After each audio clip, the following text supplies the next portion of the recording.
Yeah, hello Wien. Hello Vienna. Wow, I have to say I'm really excited.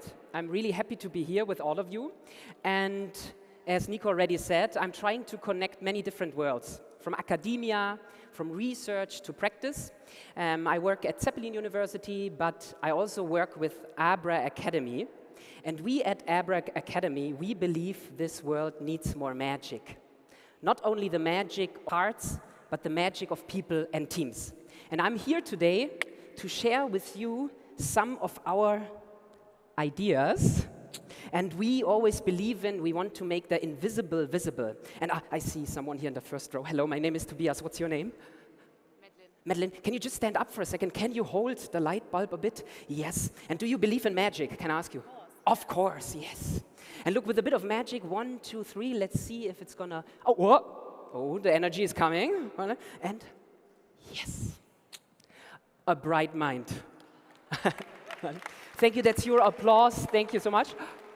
So we at Abra Academy, we are a learning and development company, and we believe, as I said, the world needs more magic. The magic of people, the magic of teams.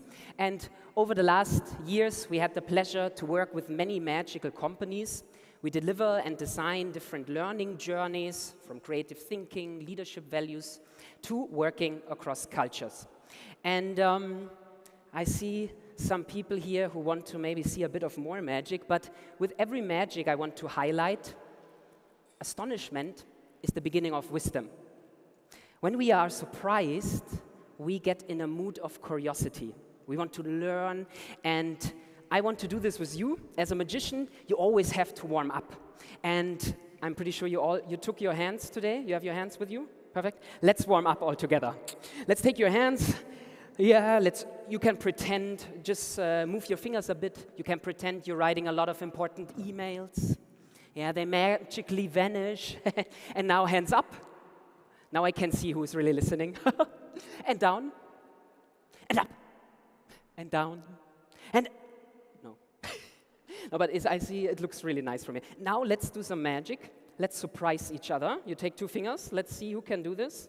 1, 2, and wow! Timing is important, huh? Like this. Not so nice. But trust me, you can surprise your colleagues with this one. You take your thumb. 1, 2, and you take it off. Yeah, you can eat it. Zack. And if you do it in the right moment, it looks real. Huh? Everybody's awake? So, I hope we surprised each other. Actually, research has shown that people who let themselves be surprised more often are usually more social, altruistic, and cooperative. We all know how important cooperation is in modern organizations, and we believe magic can sometimes help with that. And the reason for this is really simple. If we let ourselves be surprised, we shift the focus from inside to outside, and we are ready for new possibilities.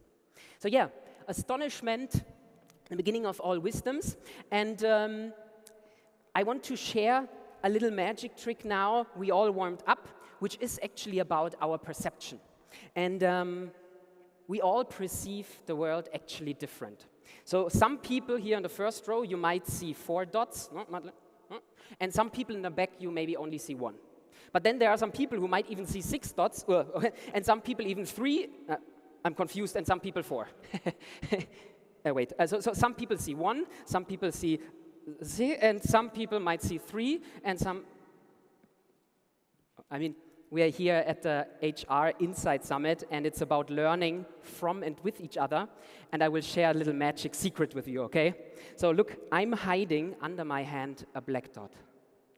And of course. So like this, it's 4 dots. And if I'm holding it like this, it's 6 dots. On the other side, it works the same. If I'm holding it like this, it's 1 dot. And like this, it's 3 dots. You can try this at home. You can draw it on a piece of paper. Really important, as a magician, never take off your hand, because sometimes the magic becomes real, and that's the beautiful thing. as Einstein said, sometimes fantasy or imagination is more important than knowledge because knowledge is limited. Okay, so we don't perceive the world as it is, but as we are, and we have many different perceptions. And may I ask you the question, how do you feel when you see magic? May I ask you, how you feel, what emotions it triggers? Excitement. Who feels excited when you see magic? Hands up, nice. What else? What are other emotions we have when we see something magical? Astonishment, huh? Fun, yeah, some people are, yeah, that's nice. What else? Huh? Yeah, and let's be honest, there are some people who maybe feel scared or skeptical, huh? Who always wants to know how it works? Huh? So magic, or if we see magic, is a really unique emotion. And we at Abra Academy, we looked a bit deeper into it, what happens when we see magic. And I want to explain this quickly to you. So let's imagine we see something magical, no? How wonder is created. We see, for example, a floating pen. First of all, we have to take in all this information with our senses, no? What we see, feel, and this information is gathered in our visual areas in our brain. All the information. And then something interesting is happening. There is a so-called bottom-up, top-down process. So everything we see is at the same time compared with what we know from the past.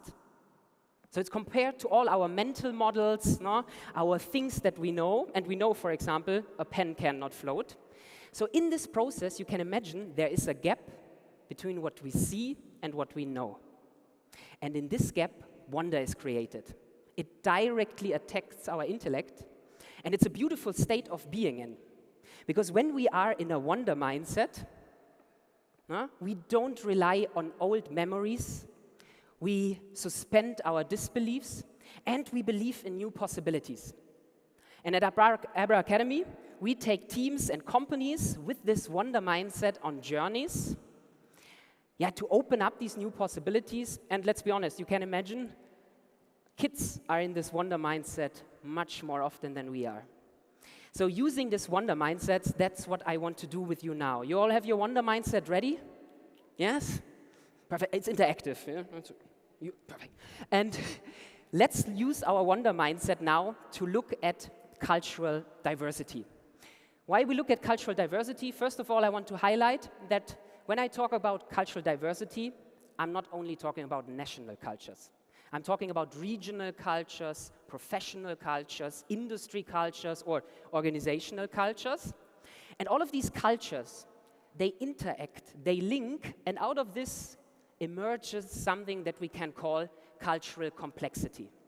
And this cultural complexity is inherently in everything modern organizations do. We have teams where engineers work with lawyers and so on. And I want to highlight, in such a world, and we heard yesterday as well, the VUCA world we live in, I want to highlight no single actor, it can be an organization, a leader, a nation, can solve any problems alone anymore. We are depending on others, and therefore, the success of teams and organizations depends on their willingness and ability to cooperate across cultures, disciplines, borders, and of course, with many different stakeholders. So this is the world we live in, and culturally complexity plays an important part in it. I also believe that, for example, a win-lose mentality is not adequate, appropriate for the world we live in. No? I mean, the win and lose mentality we know from our education system, from sport, but in a world where we depend on the success of others, we need also to maybe change our perspective here. So looking at cultural complexity now with a wonder mindset, the first thing I want to do with you is actually to look quickly at the past of intercultural management. Why we do this? Because we have to understand where our current ideas, strategies, and processes in HR actually come from, and I will criticize some of them. So a quick history here. There might be a bit too much information now on the slide, but I want to highlight, if we look at the history of intercultural management, This is based on a research from Bird and Mendenhall from 2016, and they distinguish or distinct between 3 time periods. The first, as you can see, is the rise of the international from the 60s to the 80s. And in this time, especially the first big American corporates, they went overseas. And there was a dominance, of course, in this American, very strong, headquarter-driven strategies. And in this time, there was also the belief, due to American power, everybody will just adapt to American management style. And also because of industrialization and new communication technology, there was a belief that everything might converge into one management style. But we all know this is not the reality. This didn't happen. We have the second time period here, the rise of the culture from the 80s to the 2000s.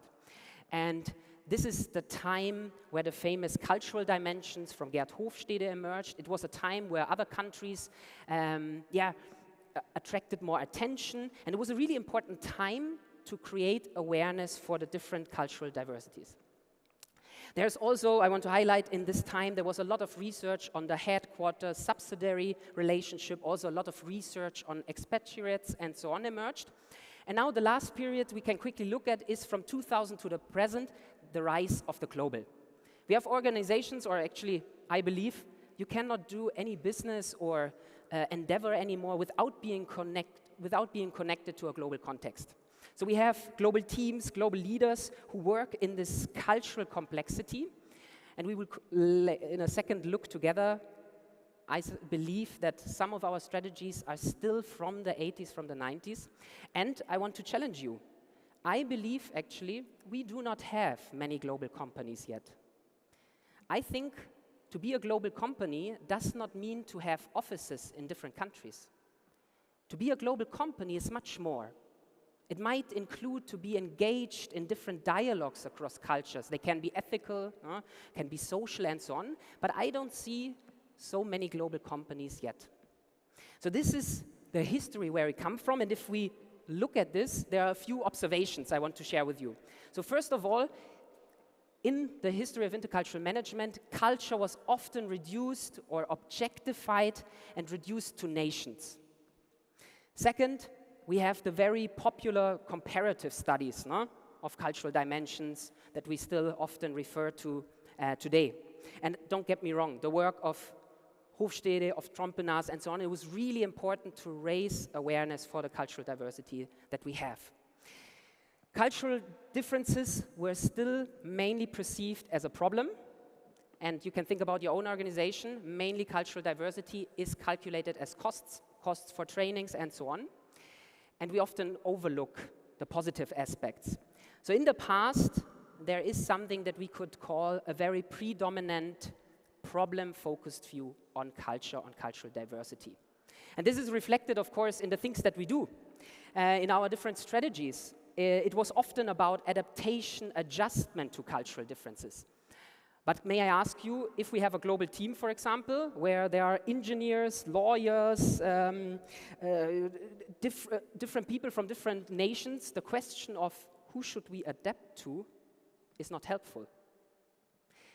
The second is, we all know this, we have these intercultural trainings, and we still do them, how to do business in China, how to do business in Germany, and so on. But we still sometimes reinforce, recreate these differences like this, and we have to move beyond.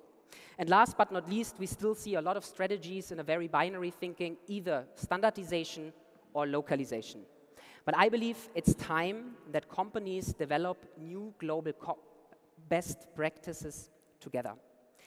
So, the solutions mainly heavily focused on differences, and we still, as I know, these intercultural trainings, on the other hand, they were often very focused on individuals. It's about you have to be more open-minded, you have to be more empathetic, you have to be ready. So, this was the first stage, and we can sum it up in a picture. Culture was perceived as this very as that static entity, as a separate container or, billiard ball. And there's also at this time in the 90s a famous book that was published, The Clash of Cultures. So if we understand cultures as these separated containers, we will, of course, always think about strategies of avoiding conflict, misunderstanding, and so on. This was now, as you remember, in the beginning we started off with one finger. I invite you, this was the first stage. Let's try it with 2 fingers. You have 2 fingers?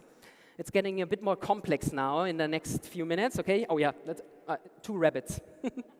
So we have 2 fingers, let's try it. 1, 2, and wow, 4. And the professionals do it with 4. Look, 1, 2. And no. No. But I want to quickly wake you up. Let's take our hands again. And one more time up. You can go now, if you want, to your side, to your neighbor, say hello. Hello, wake up now. And up again. And down. It looks so nice from here. So this was the first part. We looked back at the history and culture understood as the static, separate containers. But let's be honest, we all know culture is much more than just a problem. Cultural diversity can be very enriching, it's creative, and so on. And there's actually research also showing by colleagues here in Vienna at the university that we know much more about the negative effects of cultural diversity than about the positive yet. And if we want to change our perspective, we need a different understanding of cultures. And this is where a very promising concept called transculturality comes in. Transculturality as a concept emphasizes from the beginning that cultures do not exist next to each other, they always exist with each other.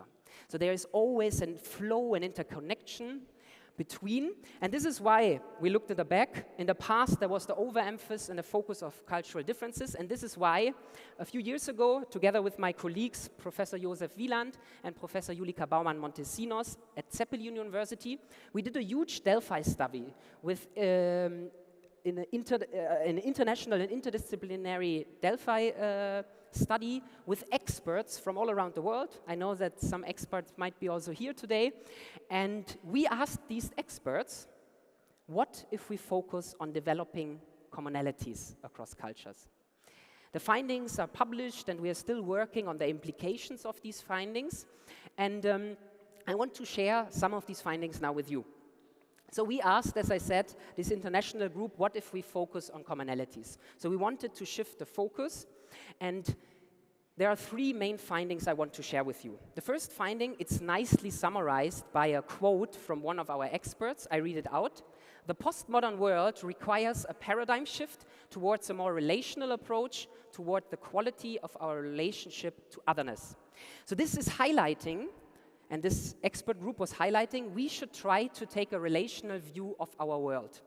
What this means has huge implications, because it's saying the world is not consisting of things like you, me, chairs, and things. It consists or is made of the underlying relations. So all being, we are all relational. There is no such thing as an independent individual. No? We always learn from and with each other, so we are these relational beings. And changing these entities, it can be an organization, it can be an individual, is only possible by understanding the underlying relational processes. So HR, we should stop trying to change people. I think it's even ethically wrong. We should manage how people meet up and interact with each other. This is the relational focus, and I put always a question for HR here. So the question could be, is the focus of your strategies and L&D programs on the entities, on individuals, or on the relationships? And I want to highlight, it has huge implications, especially also for leadership development. There's a huge stream of relational leadership in the last decades coming up, highlighting this relational process. And I know that our industry, they spent a huge amount of money in the last decades always on individuals. You have to be more empathetic, unconscious bias training, and so on. But we all know 10 minutes later we are in a context where everything is about time pressure and so on. The relational context is even not allowing you to bring in your competences or skills. This was the first finding we had. The second finding was that we should focus always on shared practice.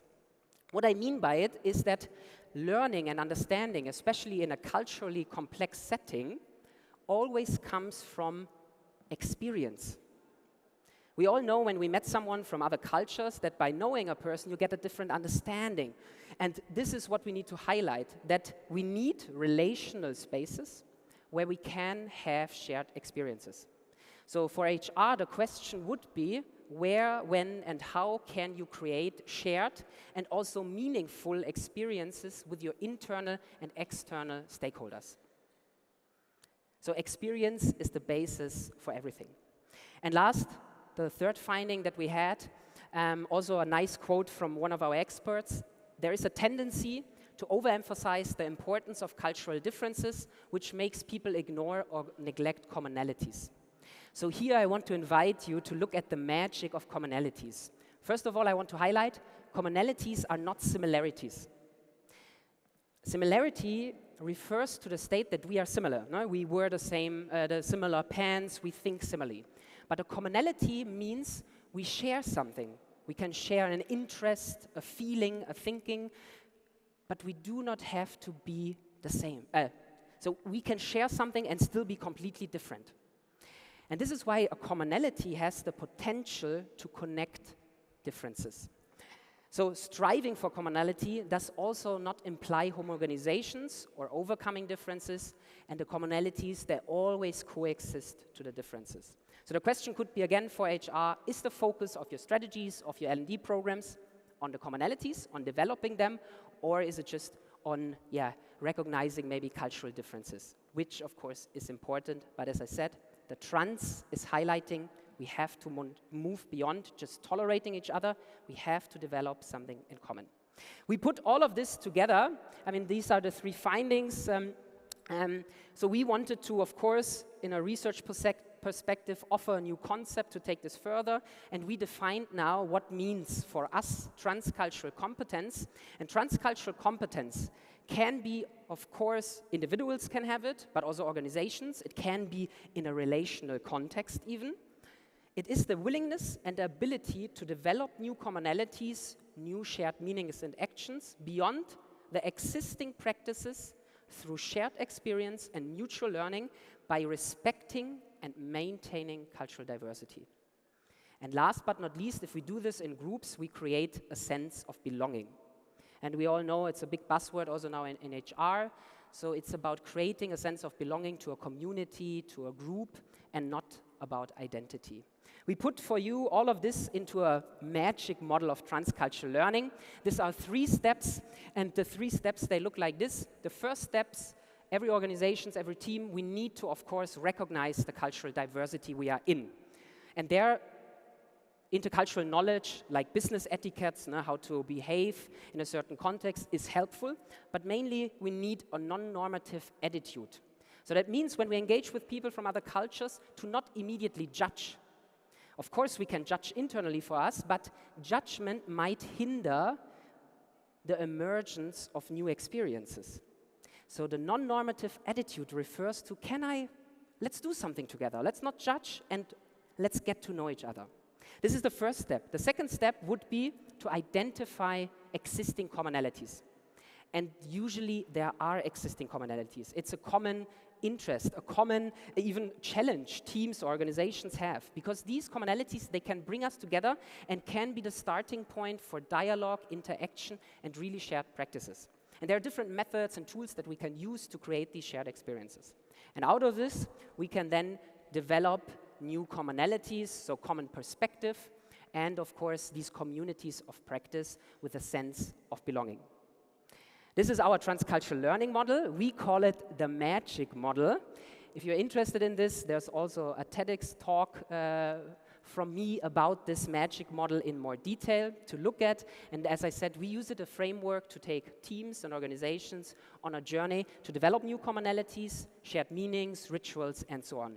So trying to sum this up now for you, of course with some magic, let us use our wonder mindset to look at cultural complexity. The times are over that we perceive cultural diversity mainly as a problem. It can be a resource, it can be an asset for innovation, creative thinking, even well-being. And it's time for HR and companies to move beyond just a simple business case. The future of our work is the future of our planet. Cultural complexity Let's use the wonder mindset to look in. Connectivity matters more than things. The relational view is taking off in social sciences, from sociology, psychology to leadership, and it's time for organizations to respond to it, to see this, also the huge implication that it might have, for example, on how we think about leadership and so on. And last but not least, I believe the magic of commonalities can be a powerful tool to bring cultural diversity together, to use the differences for mutual learning, and to, of course, create new shared practices and shared meanings together. And I want to say it, if we are not willing to change and to rethink how we cooperate across cultures, not only will teams, organizations, nations, but also we as a global society, we will fail. It's time to rethink and use the magic of commonalities, and it can maybe look like this to connect the diversity. Thank you so much. Let's make this world magical together.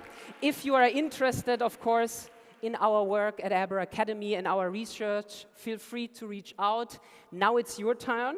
Let's make this world magical together. And yeah, feel free to follow us on LinkedIn, to check out our programs on our website.